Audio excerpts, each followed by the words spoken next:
Hi everyone, welcome to episode 103 of the XS Noize Podcast. I'm Mark Millar.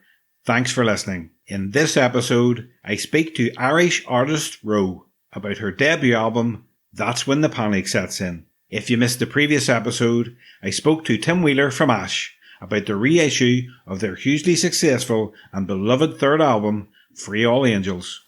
Yeah, it's sort of been part of, or lumped in a bit of that whole Britpop scene, so that was really, I was kind of on a decline around the time of Nuclear Sound. So, I think that was affecting us as well. And a lot of bands, if you're lucky enough to get another shot at making an album, if it wasn't a success, it probably could have been the end of would have been the end of a career. Cause in those days you'd get dropped if you had two flop albums in a row. And then those days, once you got dropped, that was the end of it, things for bands. So, I guess it was probably 2021, maybe, when I was writing that album, which is kind of mad to think. We just felt like, we were too young to be at the end of our career, So we really dug deep and made sure we had the right songs to come back. And I really stuck at it until I thought, we've got the right singles here. So check it out. And if you like the podcast, please subscribe for free and share with your friends.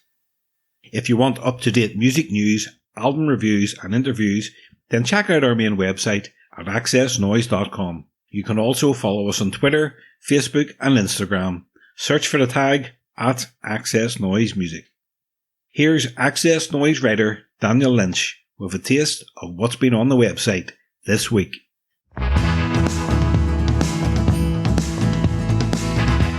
In the review section this week, Lee Campbell listens to Doggerel from the Pixies.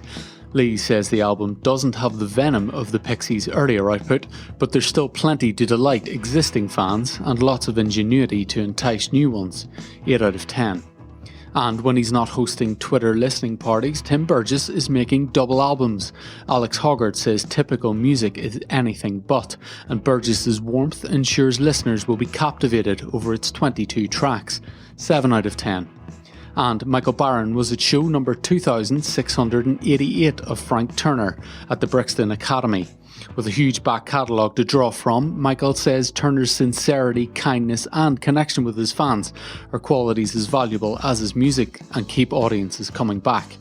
Read the full reviews at xsnoize.com.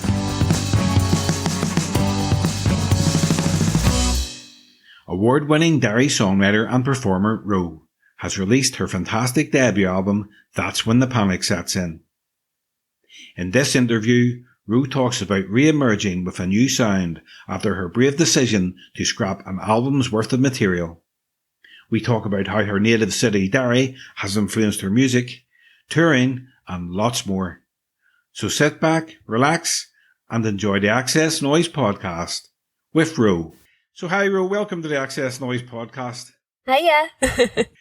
Going back, can you remember the first band or artist that made you pay attention to music? Like what sort of music was playing around the house growing up? It was always U2 or Thin Lizzy, bands like that. My dad is a huge U2 fan, and we were lucky enough whenever we were younger to be able to go to big concerts. And I think the U2 one I was at was over in Italy when we were on holiday, so I think that experience alone was just enough to make me really want to get into it. Me and your dad would get on really well, because U2 is my favourite band. Doctor Baby is my favourite album of all time. Deadly. Fantastic. Has music always been the career path you wanted to follow, or did you have other ambitions growing up? Whenever it came to choosing my A-levels, I think that's whenever I really thought about what I wanted to do for a living, and it was between music and staying on to do the sciences, I think. But music, whenever I was writing, it was the only thing that I could see myself doing. It was the only thing that I really, really enjoyed and felt like I was giving back, and it felt important. So I ditched school and went to the tech here in Derry to do music full time. And now I'm self-employed and doing this, and it might be the best decision I've ever made. So yeah, I don't think there was ever a doubt in my mind that music was what I wanted to get into. What did the course involve in Derry? It was music performance. There's a production course as well, but I did performance, and it was a lot of playing in a band and learning how to use Logic and actually going out and doing gigs, which is what I really wanted to do. So it was great to have an education that went alongside that and helped me grow as an artist whenever, I was getting certificates alongside that. Yeah. And do you think the course really benefited you? It was helpful? Oh, of course, yeah. I met my manager, Liam, through doing that course, so I don't think I'd be where I'm at the minute if it wasn't for that decision whenever I was younger, because Liam's one of my best friends alongside being my manager and producer, so it was, yeah, it definitely kind of made the course for where I'm at now. And when you started writing songs, can you remember the first song that you thought, right, this is a really good song? I know where I'm going here. I think it was, I wrote a song called Ghost, and that was the first song that me and Liam did together. And I think I just put it up on my little Facebook page, and it got a really good response. And from no age, maybe 15, 16, I was out doing open mic nights and the introducing night in Bennigan's, and it was really encouraging that the response to these songs that I was writing was really good and positive. And I think, yeah, Ghost was probably the first song that, made me feel like a songwriter.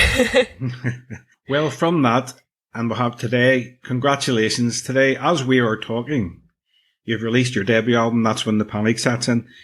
It's a fantastic album. So how excited are you that the complete album is finally out into the world?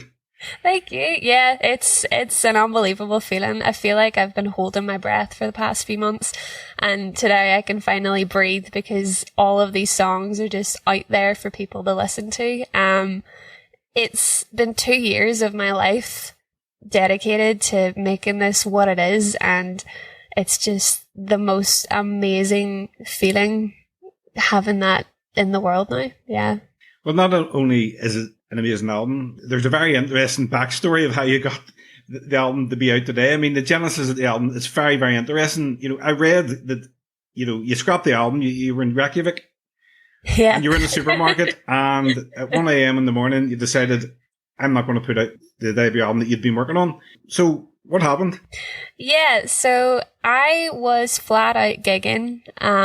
It was obviously before the pandemic and all of that. So I was gigging maybe every week, and the songs that I was putting out were getting a really good response, and it was all very electro and synth pop. But the people and the artists that I was listening to had started to change, and my writing style had started to change into what it is now. A lot more indie pop and a lot more soft and less, boppy. So whenever it came to that show in Reykjavik, I think it had been kind of bubbling for a bit between me and Liam about how maybe we should leave the album for the time being. But we were kind of hemming and hawing about it because it seemed like the right time then to put it out. But I think the overall feeling for me was that the right thing was to wait. So after my show for Iceland Airwaves, we were out getting snacks, midnight snacks as you do, and just had this conversation at 1 or 2 a.m. in a supermarket in Reykjavik, and our photographer Kira was there as well, so she actually has photos of that exact conversation and the split second that we made the decision. So that was when this album was kind of born, because I wanted this fresh start, I think, with the genre that my music was going to be in. And who were you listening to around about that time that did inspire you to have a change in direction? It was a lot of Phoebe Bridgers and Lucy Dacus and Joni Mitchell, Girl in Red, a lot of indie female artists, and I was super excited about that genre. And I think that whenever you're a songwriter, the people that you listen to definitely influence the music that you write. So there was this definite shift into what my writing style is now, and it's a lot more guitar and band based, which is new because beforehand everything I did on stage was myself, and it was a synth and a drum pad and a looper, and now I just get to hold the guitar or play the keys and sing, and that's crazy to me. Well, I applaud you for making such a tough decision. You know, after all, you only get one chance at making a debut album. Thanks. How far on was the previous album? I think, so the album initially was going to be more of a collection of songs rather than a story. And for my debut album, I don't think that's what I wanted. I think I wanted this cohesive story, and that became apparent through the pandemic because I was in the house writing, and all of these songs were written around the same time over these 2 years. So it very naturally became a story, and that's exactly what I wanted this album to be, rather than, you know, this song's nice, let's put that in. I think I wanted the storytelling aspect of it. And then you released the first half of the album in June this year. What was the idea behind releasing it in 2 parts? It was me being selfish, to be honest. I really wanted as many of these songs to have their moment as possible, and releasing it in 2 halves felt like that was the best way to do that. But it was also because the album was naturally in 2 parts. The first part is a lot more fast-paced and, jumpy, and there's a lot of trumpets and strings, and it's very excited. And then part 2 is a lot more mellow, I think, and a little bit more dark. So it was these 2 juxtaposing sides of the album, which made releasing it in 2 parts a lot easier. Yeah. Yeah, well, this flows together very well, both parts. Thanks. Absolutely. So let's talk about some of the songs. Yeah. I Dare You was the first release from the album way back in March, and you said the song's about unpredictable emotion that stems from adrenaline and exhaustion on the road, the parts of our lives as musicians that nobody gets to see. So, what really pisses you off on the road? What's the worst things about being on the road? I think it's the tiredness. Back when I was gigging all of the time, it hits you a lot, and nobody really talks about the lows after you have all of these shows, and then you have to go home and, get back to normal life for a while. And this song is about that. It's about like all the anger and sadness and not knowing what to do with yourself whenever you're not on stage. And I think loads of performers go through that, where you have that adrenaline of going up on the stage and it all feeling really exciting and being in front of all these people, and then afterwards there's nothing except the road home, and it's usually pitch black and there's nothing to look at. So it's the weirdest roller coaster of emotions. And I think that tiredness and the kind of fall after the adrenaline is what hits a lot of performers the most. Yeah. Yeah, we were talking about you two at the start. Whenever Bono comes back off the tour, his wife makes him stay in a hotel for a week or 2, so he comes down, because he's right. Before he did, he was always hyper at home and stuff. And at 9 o'clock at night, he was starting to come to life. So she always makes him stay in a hotel for a week. There's a complete come down after like a tour, and I think everybody goes through it because it's hard not to. It's amazing. My absolute favorite song on the album is Cold Feet, and it's a beautiful song. It's about your imposter syndrome. So What can you tell me about that? Was it therapeutic writing a song like that?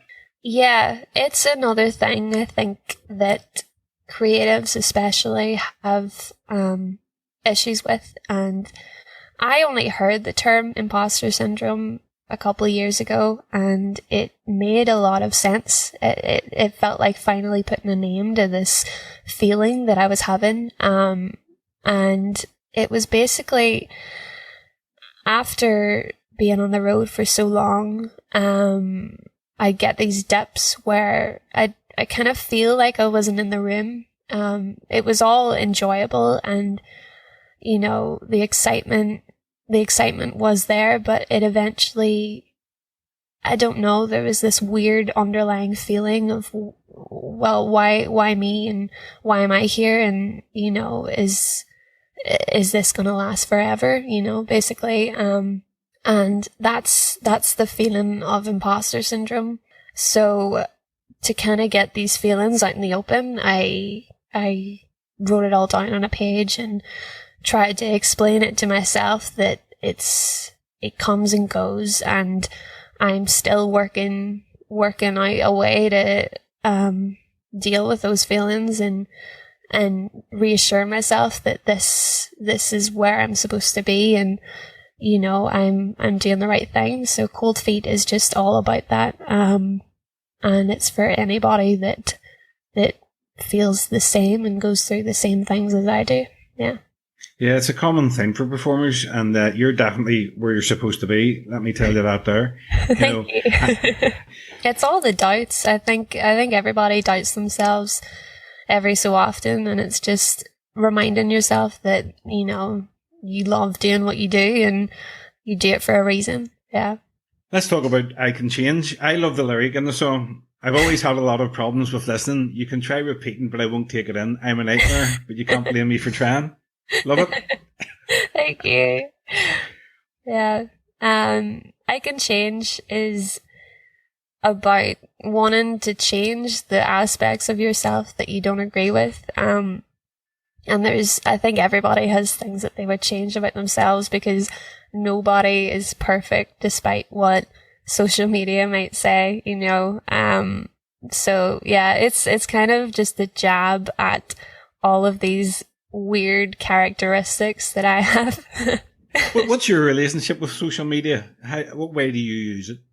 I fall in and out of love with social media. There's a lot of positives to it. You know, it's so easy to be able to connect with people and share what I'm doing, and, you know, have conversations with people that you never ever would have if it wasn't for it. But it's balancing that with, you know, real life that's the difficult part, because for me it's really addictive getting on my phone and scrolling for hours and, you know, comparing yourself to whatever you see on the screen, even if it's if you don't mean to be comparing yourself, it's still there in your head, and then you get that kind of sad feeling afterwards. So social media is definitely a weird space that I find that I need to take myself away from a lot of the time, and remind myself of, you know, the things that I actually like doing rather than being on it all of the time. So yeah, it's a love-hate relationship, I think. Alarms is a beautiful way to finish the album. Really, really enjoy that song. What can you tell me about it? It's about depression and anxiety, both things that I struggle with. And it was written whenever I was in a pretty dark spot. I didn't really want to get up and get dressed and go outside, and this song is just a very literal way of expressing those feelings. I'm never good at having those conversations with people, and it shows through frustration and anger and being closed off. And so writing is a way that I get that out of my system in a healthy way. I think it's a healthy way. But yeah, Alarms is kind of just another diary entry, really. It's all of those feelings and pent up frustration and anger at, you know, not not being in a good mood all of the time, which I know that nobody is, but it's hard to justify that sometimes in your own head. So yeah, I thought it was a good closer on the album because it was the last song that was written. It was written halfway through the recording process, and we decided to put it on the album because it's still, I think up until this point, it's my favourite song that I've written, and I got to get a lot of my closest friends onto this one for the bridge. So for me, it's a really special song that I'm so grateful that I got to work with a lot of my favourite people on. Yeah. So after all this here, cancelling albums and stuff like that and putting albums out in 2 parts, the final album's out today. So overall, are you pleased how it's all turned out? Oh, I'm so buzzing. I'm just so excited for people to finally hear these songs that I've been working on forever, and to be able to get to tour them as well. So I'm playing Belfast, supporting the Amazons in October, then down in Dublin for Ireland Music Week, and then I'm in Derry for the album launch in Bennigan's on October 8th. So it's really exciting now that I get to go and play these songs and everybody kind of know the songs that I'm playing live. Yeah, it's a weight off my shoulders as well. I think your debut album is such a heavy thing to carry for so long. But I had the best time recording it with my favorite people. So it was a joy to work on and be able to put out. Yeah. And you'll have more people on stage with you now. I know, yeah, more crack. Now, just a few more questions. You've achieved quite a lot since you first appeared on the scene. You were winner of the Best Emerging Artist at the Northern Ireland Music Prize in 2018. You've played at Glastonbury. You've supported Snow Patrol. So what ambitions do you have going forward? I want to get back to touring. I've always loved the live aspect of being a writer and performer. So I just want to get back out and talking to people and having conversations. And I think the next thing for me is working towards, the second album. But yeah, we'll concentrate on the first one for now, I think, and all of the good things that's going to bring. Yeah. But you're from Derry, and there's some great acts coming from Derry these days. There's Derry Girls, obviously, as well. There's Touch, Riva, Soak, Woodburn and Savages. How much has the city of Derry influenced your music? We are all very good storytellers here, I think, and really good at we're really good talkers. So I think it's being from Derry. It's definitely influenced the way that I write and the honesty in it. There's a huge mental health crisis up here, and I've always been outspoken about that because of where I'm from, and that there is a huge stigma, and I think that a lot of artists and musicians that come out of Derry are advocates for change and for shifting that stigma. So yeah, being from Derry, it's part of my identity and part of my identity as a performer as well. Yeah. I like to ask my guests the following questions. Out of all the albums in your collection, who do you have the most records by? Oh, probably Phoebe Bridgers. I think I only really have one album of each artist that I really, really like. But the one that I love the most is probably Phoebe Bridgers' album, most recent album, because it's what turned me on to indie music and indie pop music and started this whole journey of writing for this album. Yeah. And how do you consume music nowadays? Is it streaming, albums, vinyl, CD? I love to collect vinyl because it's so pretty, but most of what I listen to is always streaming. It's always through my phone and Spotify and that kind of media. Yeah. Last one. What song or album is your guilty pleasure? Oh, Guilty pleasure? I need to think about this one. As I always describe to people, if you were driving down the road in a car, would you have the windows down or windows up when it's being played?